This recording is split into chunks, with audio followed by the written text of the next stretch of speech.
Delhi target బాణం బావపై target మార్చిన జగన్ ఇప్పుడు టార్గెట్ అంతా బావగారి పైనే సార్. అంటే అన్న వదిలిన బాణంగా షర్మిల మళ్ళీ తిరిగి అన్నానికి వచ్చబోతూ ఉంటే ఇప్పుడు కొత్తగా వాళ్ళ బావ మీదకి అంటే అన్న చెల్లెల భర్త మీదకి జగన్మోహన్ రెడ్డి తన బాణాన్ని వదిలేడు అనుకుంటా. మరి ఇప్పుడు ఆ బాణంలో మరి అనిల్ మరి కకావికలం అవుతాడా, లేదా అనిల్ని కూడా అరెస్ట్ చేస్తారా, అనిల్ కూడా జైలుకు పంపుతారా, అనిల్ భవిష్యత్తు ఏంటనేది చూడాలి. ఎందుకు అనంటే అనిల్ మీద త్వరలో కేసులు నమోదవుతాయి అని అనేదానికి ఇప్పుడు ఎవరైతే ఒక 60 పేజీలతో కూడినటువంటి ఒక బుక్ని రిలీజ్ చేశారు. దాంట్లో ఎవరైతే బ్రదర్ అనిల్ని టార్గెట్ చేస్తూ బ్రదర్ అనిల్ అవినీతి చట్టాన్ని, బ్రదర్ అనిల్ అవినీతి కార్యకలాపాలన్నింటినీ కూడా ఎస్టాబ్లిష్ చేస్తూ దాంట్లో లిస్టులో ప్రకటించారు. అవి చూసినప్పుడు చాలా ఆశ్చర్యం కలిగింది. వాటిలో చాలా అంశాలు మనం గమనిస్తే రాజుగారు అసలు అందులో షర్మిల పక్కన తిరిగేటువంటి వాళ్ళు, అనిల్ పక్కన తిరిగేటువంటి వాళ్ళు ఏం అవినీతులు చేశారు, వాళ్ళు ఎక్కడెక్కడ ఏమేం చేశారు, ఇన్ని సంవత్సరాలుగా చేస్తున్నారు, ఇవన్నీ దాంట్లో లిస్టులో రాశారు. మరి ఇన్ని సంవత్సరాలుగా జరుగుతూ ఉంటే జగన్మోహన్ రెడ్డి గారు ఎందుకు వాటిని కేసులు పెట్టలేదు? మరి గతంలో 2019 నుంచి ఇప్పటి వరకు ఆయన ఎందుకు మౌనంగా ఉన్నారు? మరి ఇవి కూడా మళ్ళీ ప్రశ్నలు వస్తాయి. అంటే ఇప్పుడు 60 పేజీల లిస్టు బ్రదర్ అనిల్ మీద రిలీజ్ చేశారు.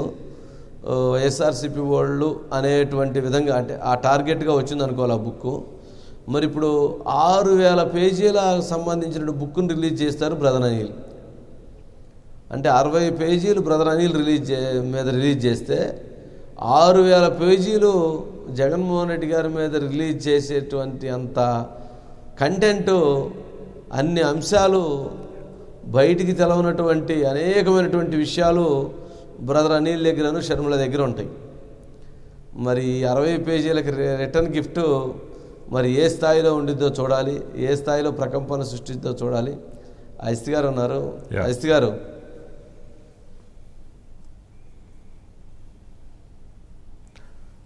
అజిత్ గారు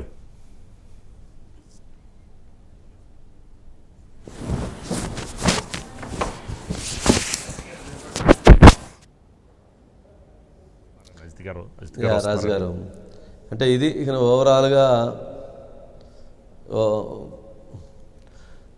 బ్రదర్ అనిల్ ప్రభావం, బ్రదర్ అనిల్ చేయబోయేటువంటి అంశాలు చాలా విచిత్రంగా ఉంటాయి. చాలా ఇక అంటే ఇప్పుడు మాటలు దాటి పుస్తకాల వరకు వెళ్ళింది, బుక్స్ ప్రింట్ చేసుకునేంత వరకు. ఇక బుక్స్ ప్రింట్ అయిపోయిన తర్వాత ఇక వీడియోలు రిలీజ్ చేస్తారేమో, చూద్దాం. మరి అంటే చెల్లెల మీద వెళ్తే సెంటిమెంట్గా ఇబ్బంది అవుతుందని చెప్పని ఇప్పుడు బాణం బావగారి పైన గురిపెట్టినట్టు తెలుస్తోందండి. అంటే ఇక్కడ షర్మిలను నడిపిస్తుంది బ్రదర్ అనిల్ అనేటువంటిది వాళ్ళ అభిప్రాయం కావచ్చు. జనరల్ పబ్లిక్లో కూడా అటువంటి అభిప్రాయం ఉంది. కానీ దాంట్లో చాలా అంశాలను మనం గమనిస్తే బ్రదర్ అనిల్కి రెండో భార్య, అదే మొదటి భార్య ఉంది. ఆ భార్యని షర్మిల దూషించింది. ఆ భార్య దగ్గరికి వెళ్లకుండా షర్మిల అడ్డుకుంది. తర్వాత వాళ్ళ పిల్లలను కూడా దగ్గర రానియకుండా ఆపేసింది. వాళ్ళ పిల్లలను కూడా పెళ్ళిళ్ళు కానియకుండా ఆపేసింది అని షర్మిలని ఏం తక్కువగా టార్గెట్ చేయలేదు. షర్మిల ఆయన మొదటి కుటుంబాన్ని నాశనం చేసింది, వాళ్ళ మొదటి భార్యని నాశనం చేసింది, వాళ్ళ మొదటి భార్య పిల్లల్ని నాశనం చేసింది అని షర్మిలని చాలా జుగుప్సాకరంగా లేదా చాలా తీవ్రంగా దాంట్లో విమర్శించారు వాటిల్లో. అట్లాగే డ్రైవర్ని కొట్టింది, ఇట్లా చాలా విచిత్రంగా, అంటే అసలు ఏంటేంటో రాసేసారు. అసలు అవన్నీ ఆ బుక్ చూస్తే అసలు మరి ఇప్పుడు ప్రస్తుతం వాళ్ళిద్దరి మధ్య గొడవ నడుస్తుంది కాబట్టి వాళ్ళు రిలీజ్ చేశారు అనుకోలేదు. వాళ్ళు రిలీజ్ చేశారా లేదా అనేది నాట్ కన్ఫర్మేషన్. దాంట్లో వైసీపీ అని లేదు. బట్ ఎవరైతే షర్మిల వర్గీయులు కానీ బ్రదర్ అనిల్ వర్గీయులు కానీ ఇంత డేటా ఇవన్నీ కూడా మాట్లాడి ఇవన్నీ చెప్పి చేసేదంతా కూడా మరి వైఎస్ఆర్సీపీ వాళ్ళు అనేది వాళ్ళ అభిప్రాయం. అది దానిగా చూడాలి. అజిత్ గారు వచ్చారండి. అజిత్ గారు, వంశీ గారు, గుడ్ ఈవినింగ్ అండి.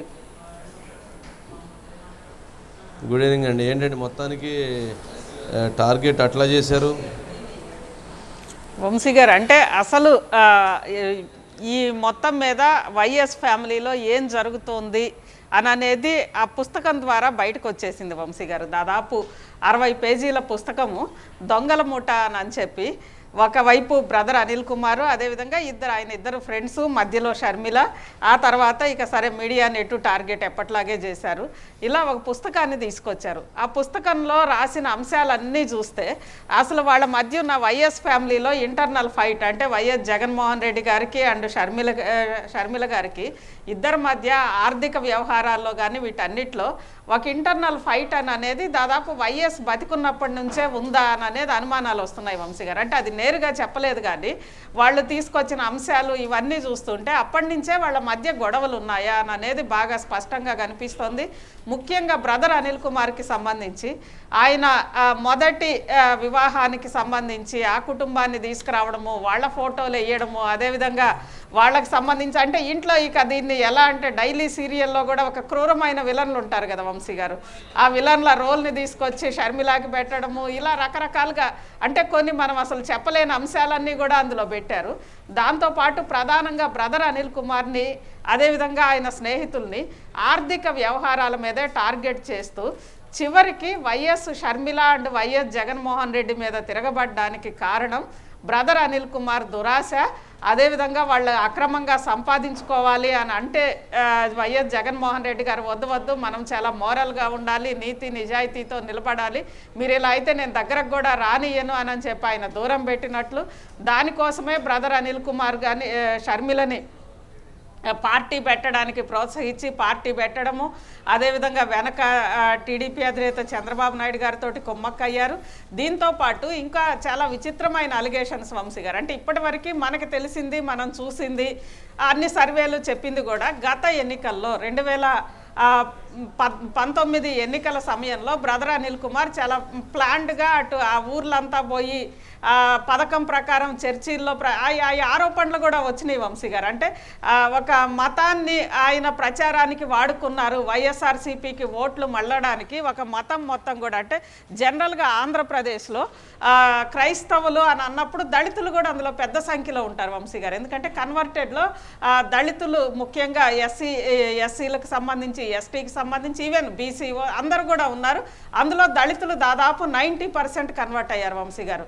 అలాంటి చోట్ల చర్చిల్ని రాజకీయ ప్రచారానికి వాడుకున్నారని ఆ రోజు బ్రదర్ అనిల్ కుమార్ మీద బాగా ఆరోపణలు, తీవ్రమైన ఆరోపణలు కూడా వచ్చినాయి వంశీ గారు.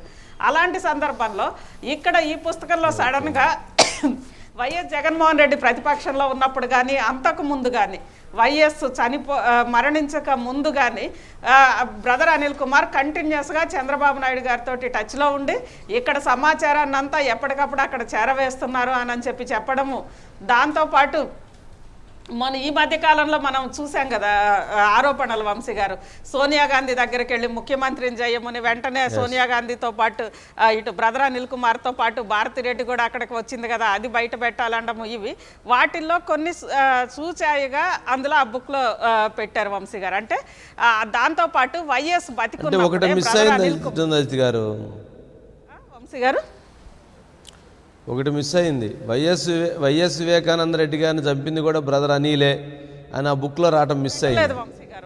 లేదా వైఎస్ అనిల్ పాత్ర ఉంది వైఎస్ వివేక హత్య కేసులో, అదొకటి మిస్ అయింది అట్లుంది. గారికి చెప్పి లేదా వాళ్ళు అక్కడి నుంచి గొడ్డలు పంపిస్తే ఇక్కడ చేశారు, ఇలాంటివేమీ అక్కడైతే లేవు వంశీ గారు, ఇలాంటి ఆరోపణలు. సరే అజిత్ గారు, రైట్ అండి, రైట్, థ్యాంక్ యూ.